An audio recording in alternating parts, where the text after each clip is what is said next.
Bacaan dari Injil Markus bab 9 ayat 30 sampai 37.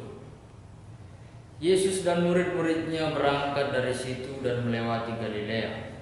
Dan Yesus tidak mau hal itu diketahui orang, sebab ia sedang mengajar murid-muridnya.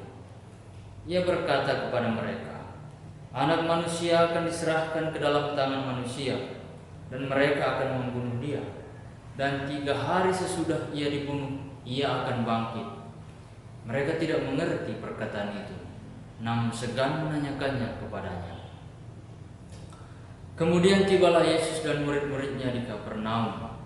Ketika Yesus sudah di rumah, ia bertanya kepada murid-muridnya, Apa yang kamu perbincangkan tadi di tengah jalan? Tetapi mereka diam, sebab di tengah jalan tadi mereka mempertengkarkan siapa yang terbesar di antara mereka.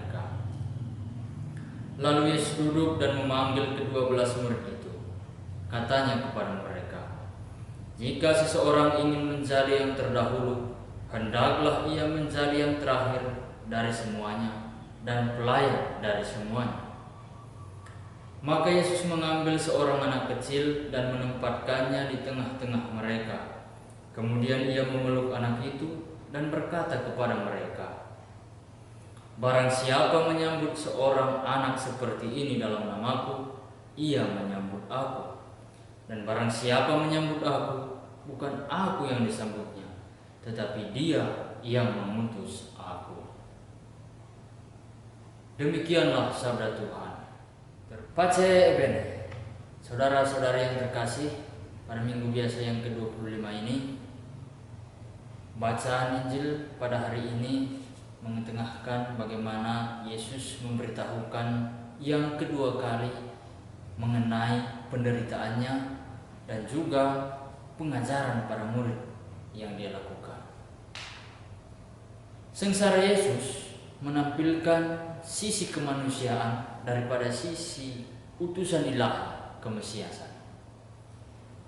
Yesus berusaha bagaimana murid itu memahami ke arah salib dan kebangkitan dengan ikhlas, sementara para murid sulit memahami. Mereka berpikir, mengapa yang Maha Kuasa tidak menyertai? Bahkan dalam hati kita juga sering ketika kita dihadapkan pada suatu penderitaan atau kegalauan, kita sering bertanya, mengapa kita sendiri? Saudara-saudari yang terkasih, kita perlu menyadari salib tidak identik dengan apa saja yang dirasa sebagai penderitaan. Misalkan ketimpangan ekonomi, ketidakadilan dalam masyarakat. Itu semua merupakan musibah sosial yang harus ditangani dengan serius. Menyebut itu sebagai salib tidak akan membawa manfaat, bahkan mengurangi makna salib. Yang perlu diterima sebagai salib ialah yang dihadapi Yesus sendiri. Bagaimana dia ditolak dan penolakan itu terhadap kebaikan yang ilahi. Yesus mengajar para muridnya bagaimana mereka mengenal diri dengan lebih baik. Mereka bertengkar, siapa yang terbesar di antara mereka. Dalam perjalanan hidupnya, mereka selalu bersama dengan Yesus, melihat mukjizat dan menyaksikan itu bersama juga dengan Yesus, melayani orang banyak bersama dengan Yesus. Inilah sebagai suatu niat dan motivasi bagaimana memperkenalkan Allah kepada umat, kepada manusia-manusia banyak. Saudara-saudara yang terkasih, Yesus mengajari mereka bahwa hasrat untuk menjadi orang yang pertama, orang yang penting adalah sangat baik. Tanpa ini, apa yang kita capai dalam kehidupan kita tidak akan menjadi berarti. Tetapi ada kalanya juga bahwa hasrat menjadi orang yang baik atau terpenting ini berlawanan dengan apa yang menjadi panggilannya. Menjadi yang pertama harus mampu berdiri di belakang dan melayani semua. Seluruh hidup kita sebagai pelayan harus ditujukan untuk mengusahakan kebahagiaan orang lain, sehingga semua orang yang merasakan pelayanan dan kebaikan kita akan menjadi selamat.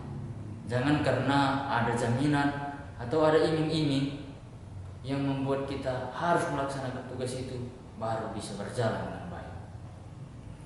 Saudara-saudara yang terkasih, perjalanan menuju salib dan kebangkitan adalah sebagai sebuah ziarah yang bakal menyelamatkan umat manusia dari kungkungan kuasa yang jahat, yang tidak dapat dipecahkan kecuali dengan pengorbanan dan keikhlasan untuk itu. Yesus pada bacaan Injil kali ini mengambil anak kecil sebagai sebuah tanda.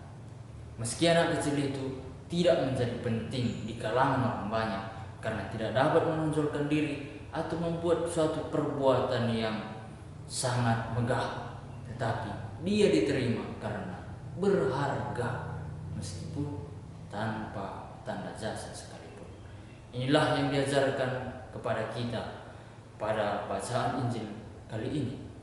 Semoga pengajaran Yesus kepada para murid dapat juga menjadi pengajaran bagi kita dalam kehidupan kita sehari-hari. Amin.